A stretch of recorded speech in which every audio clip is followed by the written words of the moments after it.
Good afternoon, everybody. I hope everybody's doing well. It's a beautiful sunny day, a little bit breezy. And just checking in to see how everybody is doing.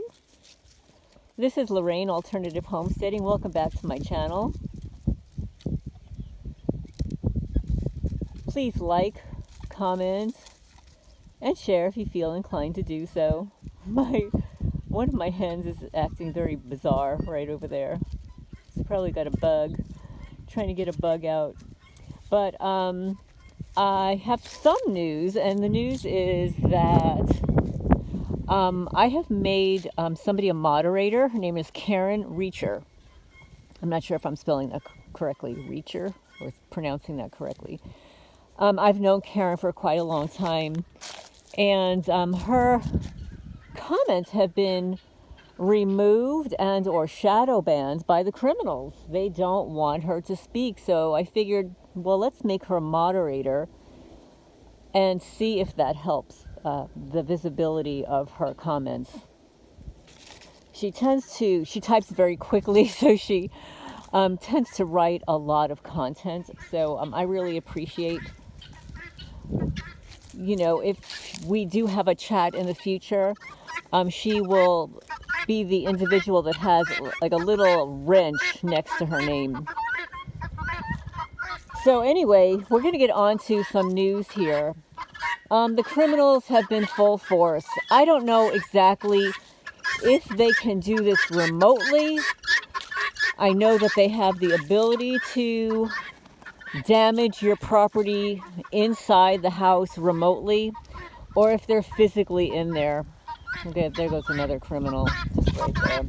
But so between yesterday and today, they have sliced now for the third time a brand new plastic cover for the cat food cans. I know it seems inconsequential, but it's not only costly to keep buying these things over and over again. It's just another little symbol that they are on my case, vandalizing my property, asset stripping me. These things cost money over time, and as I've mentioned previously, some of the other items that have been stolen just within the last month. That doesn't even include the items that are vandalized. The vandalized items cannot be repaired. When you have wood that has been systemically have images burned in them, Illuminati eyes, the all-seeing eyes, X's, scratches, these things are not fixable. So in order to fix it, you would have to remove all the boards and replace them, providing that you could find the exact color match, which is not usually likely. But I want to get on to some of the news. And just before I do, and since I'm not monetized yet, welcome to Communist America, folks. That's right, folks. We have been. The masks during lockdown, that's a symbol of slavery. Masks are a symbol of slavery. You can look it up, do your research. Don't take my word for it. But this article was provided to me by Karen, hot off the press. Exclusive. State Department gives law enforcement intelligence agencies unrestricted access to Americans' personal data. Yes, folks. Welcome to the world of targeted individuals. Because for the people that will stumble across this channel that are not targeted, and everybody's up in arms. I hear a lot of people in the homesteading and prepper community talking about it now. Well, us targeted folks, we've known about this for a couple of decades. This is not new to us. Edward Snowden warned us years ago, he can't even come back into this country because they'll kill him. I mean, where is he seeking asylum? In Russia, of all places, right?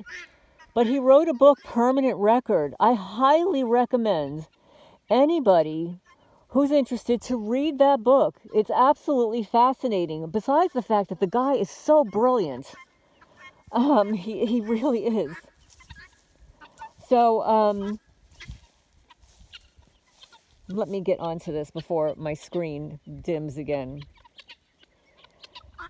So, targeted individuals have known about this invasion of privacy for a very long time. We have our homes systematically broken into.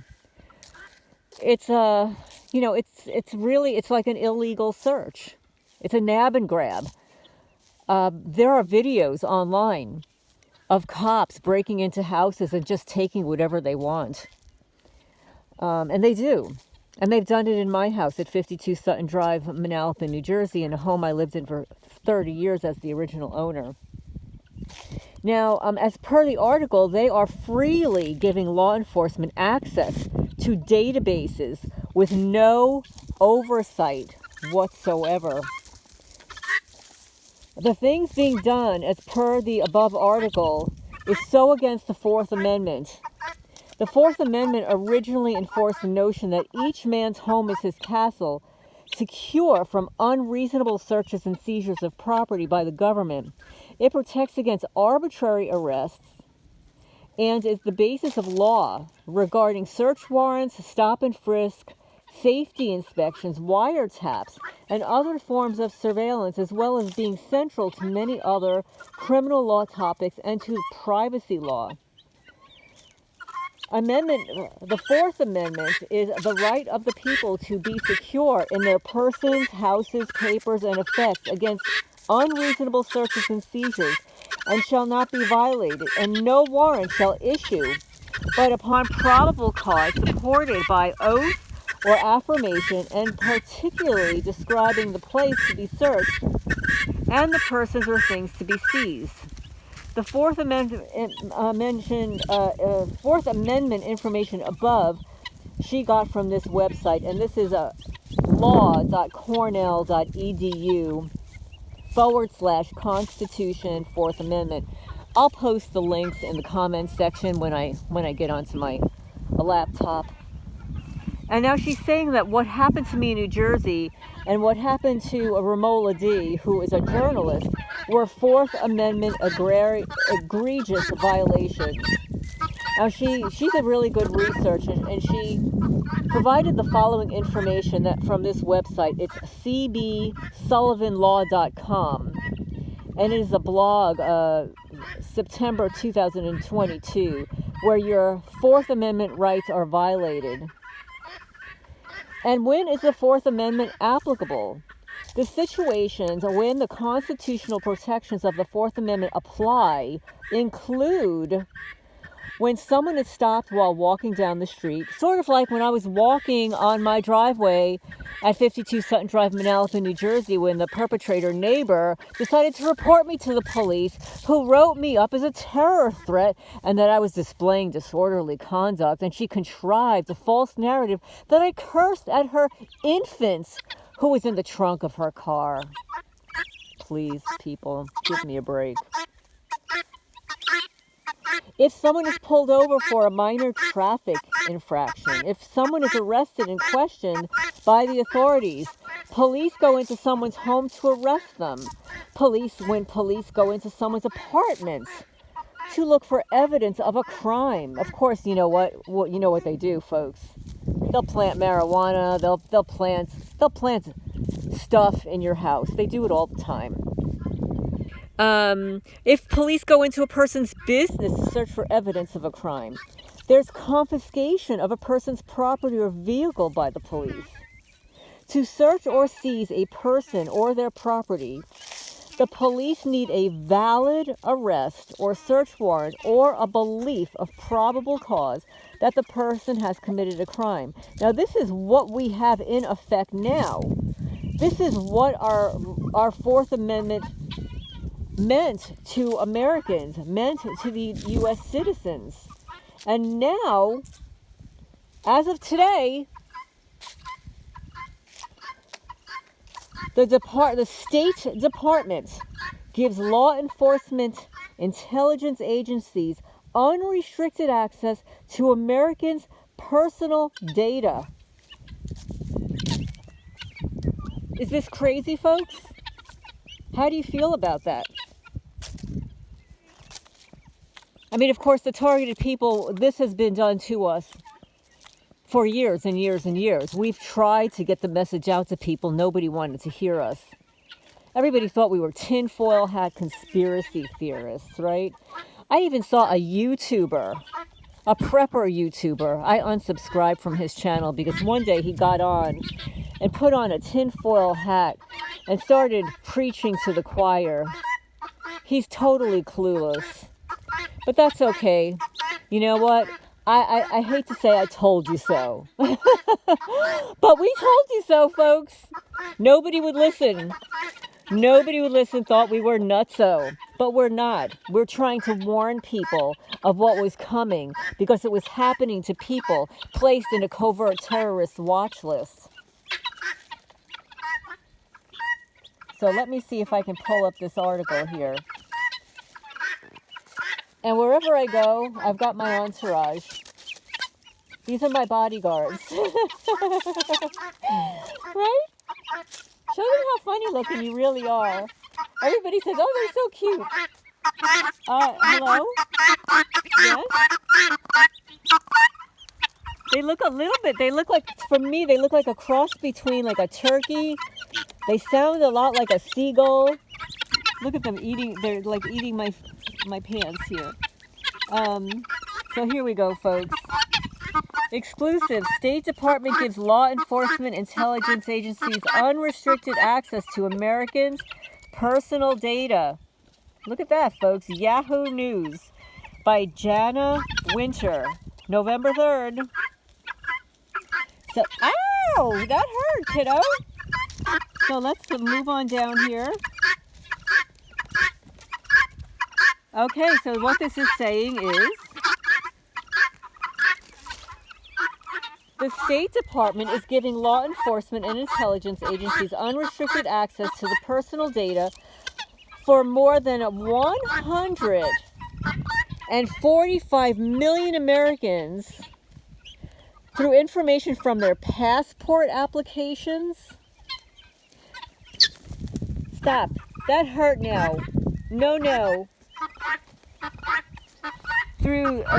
Shared without legal process or any apparent oversight, according to a letter from Senator Ron Wyden, W-Y-D-E-N,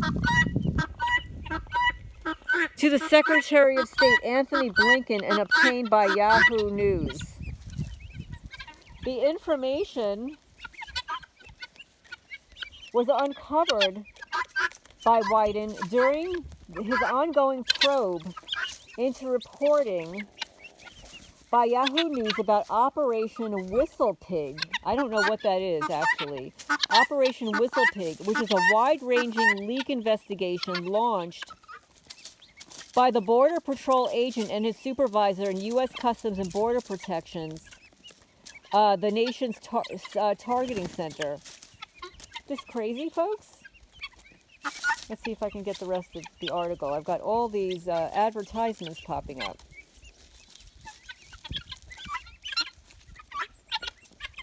Okay, so Wednesday, Wyden sent a letter to Blinken detailing information on federal agencies that are provided access to the State Department passport information on U.S. citizens. Let's see if I can turn this around here. And he says, I want to express serious concern that the Department of State is providing law enforcement and intelligence agencies with unfettered access to personal data originally collected through passport applications of more than 145 million Americans with a passport, states the letter sent to Blinken, a copy of which was obtained by Yahoo News. Is that amazing, folks? Here, look. He looks like a happy camper, huh? Look at that face. Wyden is a Democrat in Oregon, wrote, and this is a Democrat writing this, right? The breadth of this access highlights the potential for other abuses. Oh yeah, we can tell you a lot of abuses, especially when there's no oversight, no reporting. In July 13, 2022, briefing from my office, the State Department officials confirmed that 25 other federal agencies have access to the department's database of passport applications. Is that amazing, folks? That means that whenever you use your passport, also, think about this. Whenever you use your passport, they will know where you are. Whether it's, out of the country in Canada, out of the state, out of the country in Brazil, wherever you go out of the country, they will be tracking you and they will have all of your personal information. And so what they can do is they can then follow you on your trip. And then when you return, they'll just place you on the terrorist watch list and declare you a domestic terrorist, or through RICO. So according to the documents posted on the Department of Homeland Security website, data collected on U.S. citizens include their name, address, birth dates, biometric data like fingerprints and facial images, email addresses, phone numbers, gender, race, social security numbers, and other types of personal information. The State Department's mission does not include providing dozens of other government agencies with self-service access to the 145 million Americans' quote-unquote personal data, the letter states. The department has voluntarily taken on this role, and in doing so, prioritized the interests of other agencies over those of law-abiding citizens. Did you hear that? I'm going to read that sentence again. The department has voluntarily taken on this role, and in doing so, prioritize the interests of other agencies over those of law-abiding citizens. While there is a legitimate role for the use of this information by law enforcement, the current unregulated system of interagency access to millions of Americans' records goes far beyond what a reasonable person would expect or tolerate. And that's very important, what a reasonable person would expect and tolerate. Wyden wrote that while the department isn't legally required to provide other agencies with such access, it, quote, has done so without requiring these other agencies to obtain compulsory legal process such as a subpoena or court order. Do you hear that, folks? They are obfuscating, getting around the entire legal process, and the Department of State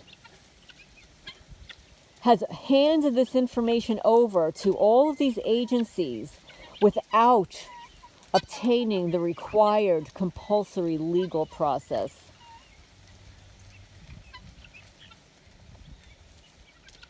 It is unclear if the 25 law enforcement and intelligence agencies have different levels of access, or how many people at these agencies have access to the full data set. In a meeting with Wyden in May, the State Department said they would be unable to break down the numbers by agency, only State Department and non-State Department, according to the letter. The revelations come amid several probes from Wyden's office stemming from allegations that a Border Patrol agent misused government databases to pursue a rogue leak investigation into a reporter and her relationship with a congressional staffer. The DHS, which is the Department of Homeland Security Office of Inspector General, launched a probe into these allegations and the work of the Border Patrol agent's supervisor and co-worker at CBP's National Targeting Center, which was established after 9/11 to help identify and thwart threats coming from overseas. That's a crock of BS. The Patriots Act was one of the worst acts that we could ever have enacted, and it should be completely abolished, in my opinion. And I would venture a guess that many others are of the same mindset. Let me go over here and have a seat, read the rest of this. We can watch the chickens over here.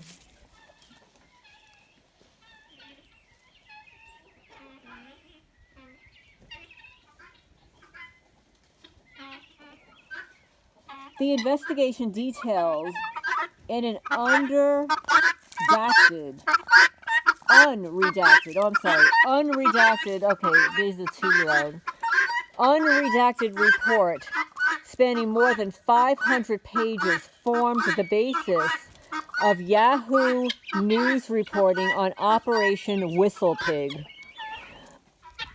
Abuses of this access came to light through a report of investigation by the Department of Homeland Security Office of Inspector General into the activities at Custom and Border Patrol, the letter states. I'm going to tell you a story about my letter to this Department of State and what happened afterwards. But I digress. I'm going to read on here.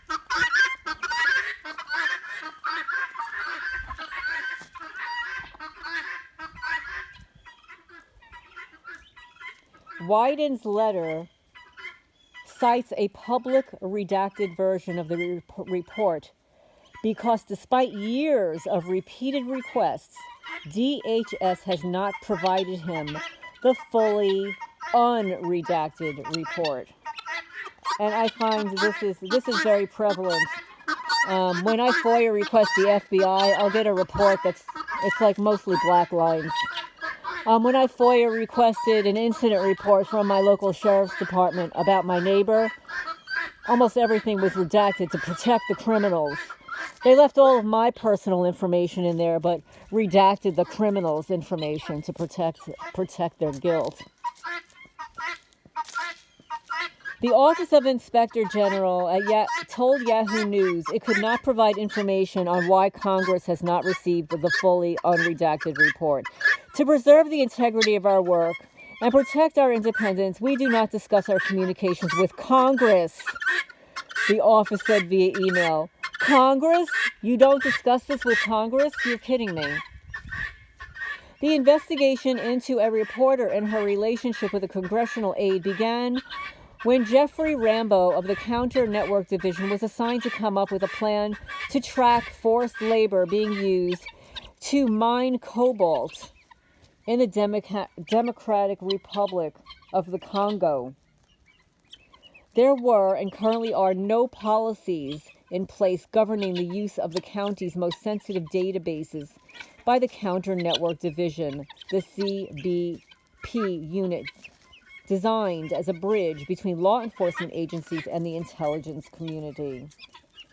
This led to the use of several sensitive government databases, including the State Department's passport database, known as the Consular Consolidated Database, to gather detailed personal data on the reporter, the congressional aide, and members of the reporter's family. Talk about an invasion of privacy. According to the copy of the unredacted OIG report of investigation obtained by Yahoo News, Rambo also obtained the passport photos of the reporter and aide using the State Department passport database that is the focus of Wyden's letter. A CBP officer in a unit that was supposed to be looking into the forced labor abuses inappropriately accessed the passport application of the journalist for purposes of vetting, quote-unquote, the journalists. So this is proof that they often inappropriately access the passport application process. The search was intended to identify additional selectors such as email addresses or phone numbers associated with the journalist, as well as information on the journalist's family members. That's so inappropriate. In the normal course of criminal investigations, right, folks? Officers must rely on the legal process, and that includes subpoenas and national security letters in order to obtain subscriber information and similar records. The fact that many of the same records are readily available to federal agents through direct access to the State Department passport applications removes any checks and invites exactly the same kind of abuses detailed in the OIG report. Rambo, his supervisor, and other CBP employees at the National Targeting Center were referred for potential criminal prosecution for possible charges that included misuse of government computers and databases. The Department of Justice declined to prosecute, and all three remain in their jobs. I'm not going to read the rest of this. I will post the link there, and you can continue reading if you like on your own. But this is what I want to say about the State Department. Several months ago, I received information that the State Department was collecting information on people who were experiencing Havana syndrome, just as the diplomats did. And of course, all targeted people experience those symptoms and more. And then people in the general population. I was hesitant at first to complete the application. It was a very professional application. It asked a lot of questions, and I completed it and sent it off because, in the community, it was alleged that there was one person there who was looking to help us. That one woman who worked there was fired or let go or moved around.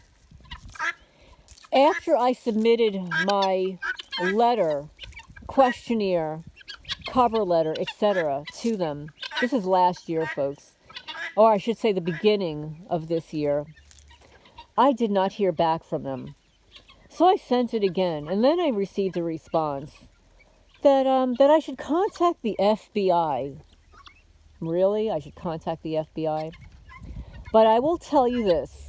After I submitted all of that information, and also telling them that I had proof of the radio frequencies hitting the metal roofs of my house for 3 years, that of my nonprofit building, the chicken coops. I had videos, sound recordings, etc. Guess what happened, folks? Every one of my saved videos, audios, was missing the sound.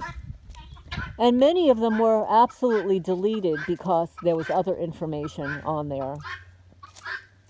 Another thing that was deleted from my computer, my laptop, was the video, 2 videos from October 2019 when I first moved here. Moved into my house in July, August of 2019. And a man walked in front of my house with a bolt cutter and a pistol and fired it. I provided that to the sheriff's department here, and nothing was done. There was no investigation. But I had those 2 audios forensically examined, and I have the name of the individual who was in front of my house.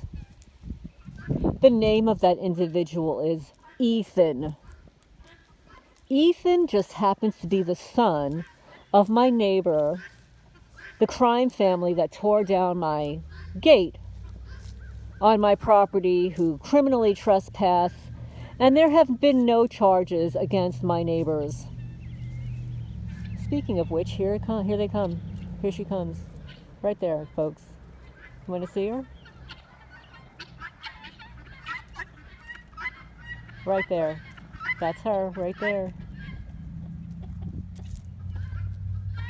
Yes, so the man who fired a weapon on my property, trespassing my property, fired a weapon right here. I have two audios. One capturing the silhouette of the man right here in front of my house. And then by the time he walked here, he fired the weapon, and camera number 2 recorded that. They have both been analyzed forensically. And the name of the person that fired that, his name is Ethan. That's right, folks. His name is Ethan. It's not a very common name. It might be more common around here. But I'm going to get some work done here. It is a beautiful day. I also want to mention that this morning, 2 of my rescue cats that are inseparable are missing. I have not found them. They're not here in the sun. They would normally be sunning themselves. They did not come to eat. There is quite a possibility that 2 things happened, that they were stolen, or that there was an attempt to steal them and they ran away somewhere on the property, but I have not seen them. They have not come to eat. And they normally sleep together, they eat together, and they're not here. The last time I saw them was around 1 o'clock in the morning. So I will keep you posted on that. And I will be filing a complaint if they're missing. That's for certain. Because I've got so much other stuff to add to it. But this is Lorraine, Alternative Homesteading. Thank you for listening and being patient on this. It's a little bit longer. But this is the news. Please feel free to share. This is very, very important news. Anybody who has a passport, your information is going to be shared with the State Department, the FBI, the CIA, law enforcement, anybody that wants your passport information, which is your name, your address, your phone number, your date of birth, your biometric information, your email address. That's right, folks. All of that information is going to be shared. And fortunately or not, but it doesn't matter to me anyway, but my passport was stolen during my move. And I have not replaced my passport. I reported it stolen, and I have not replaced it. But it doesn't matter because they already have all of that information on me. But beware, folks. Beware that this is happening now. It's going to be across the country. Welcome to Communist America.